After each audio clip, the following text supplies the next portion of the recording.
Assalamualaikum warahmatullahi wabarakatuh. Halo semuanya, perkenalkan nama saya Naila Aurin. Saat ini, pada kesempatan kali ini, saya sedang duduk bersama salah satu guru senior yang sudah mengajar di bidang pendidikan kurang lebih 16 tahun lamanya. Ya, beliau adalah Ibu Siti Rohayati yang kerap disapa Ibu Yaya. Saat ini beliau sedang mengajar di salah satu sekolah swasta di Tanjung Pinang, tepatnya di Pondok Pesantren Ibnu Abbas, Batu Sembilan, Tanjung Pinang Timur. Selamat malam Ibu. Kalau boleh tahu, kapan sih tepatnya Ibu mulai mengajar? Saya mulai mengajar tanggal 20 Oktober tahun 2009. Wah, berarti kurang lebih hampir 16 tahun lamanya ya, Ibu? Hampir 16 tahun. Kemudian apa yang membuat Ibu memilih menjadi seorang guru? Adakah mungkin momen yang Ibu merasa kayak kayaknya saya harus nih menjadi guru? Enggak, sebenarnya itu untuk menjadi guru waktu itu secara tidak sengaja ya.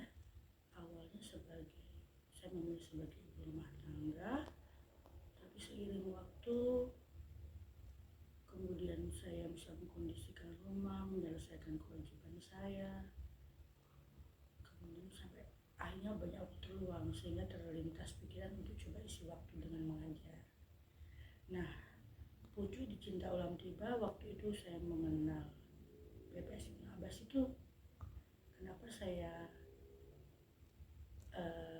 nyaman waktu itu mencoba mengajar di sana? Karena ternyata PPS Ibnu Abbas itu merupakan sekolah yang juga sangat peduli dengan kodrat wanita sebagai seorang ibu. Jadi mereka mengizinkan guru perempuan untuk membawa anaknya ketika saat bekerja. Jadi di pondok pesantren itu tidak menginginkan seorang perempuan berkarir mendidik anak orang lain tapi meninggalkan kodratnya sebagai orang tua, meninggalkan anaknya. Itu yang menyebabkan kemudian saya nyaman mengajar di situ.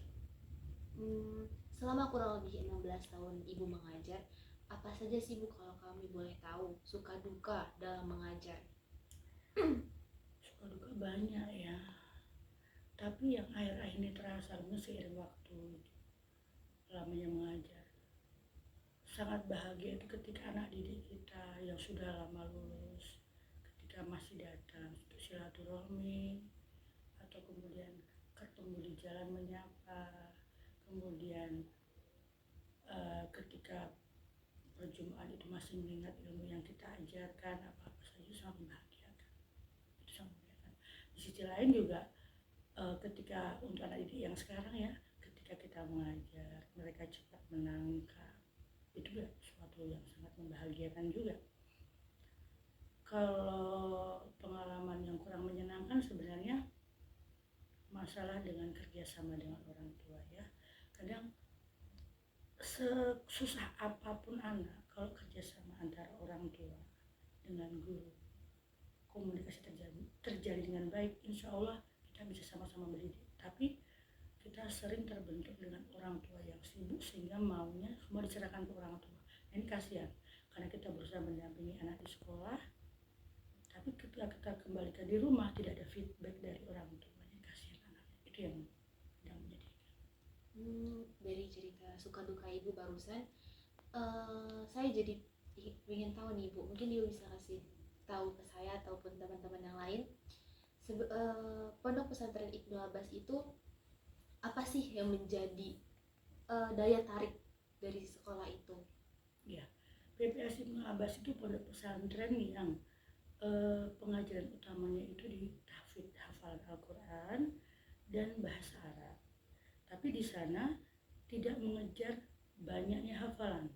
Di sana yang dikejar adalah mutkinitas. Mutkinitas itu kemampuan anak untuk menghafal.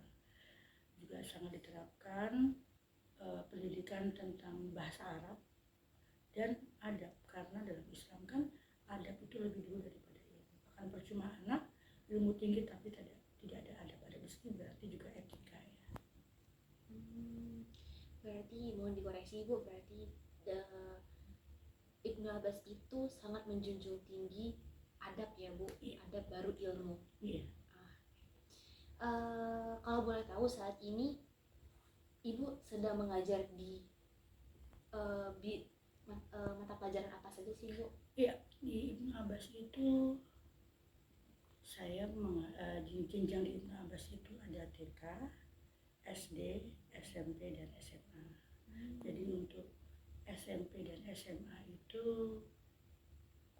sudah berbentuk pondok pesantren sehingga murid-muridnya tinggal di asrama.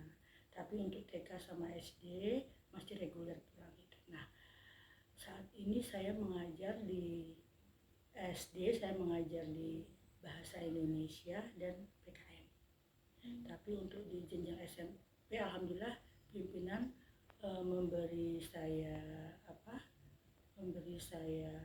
kesempatan untuk mengajar di materi Bahasa Indonesia dan IPS, PKN juga, dan di SMA juga sama, Bahasa Indonesia, PKN, dan IPS. Dari pengalaman Ibu tadi, mohon Ibu memberi kami sedikit nasihat atau motivasi untuk kami para mahasiswa pendidikan yang kelak akan menjadi seorang pendidik. Mengajar itu adalah suatu bidang yang sangat menyenangkan, di sana ada banyak sekali letak pahala. Pertama, dalam mendidik itu kita tidak hanya mendidik seseorang murid, tapi juga mendidik diri kita.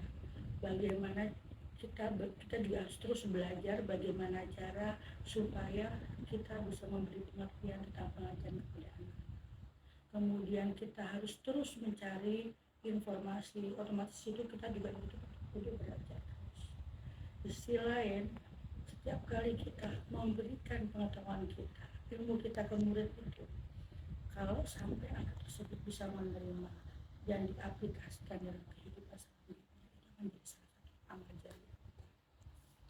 Terima kasih Bu untuk masukan, untuk nasihat dan motivasinya.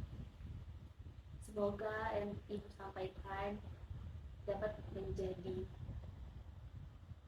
inspirasi untuk kami para mahasiswa pendidikan. Terima kasih Ibu atas waktu yang telah diluangkan.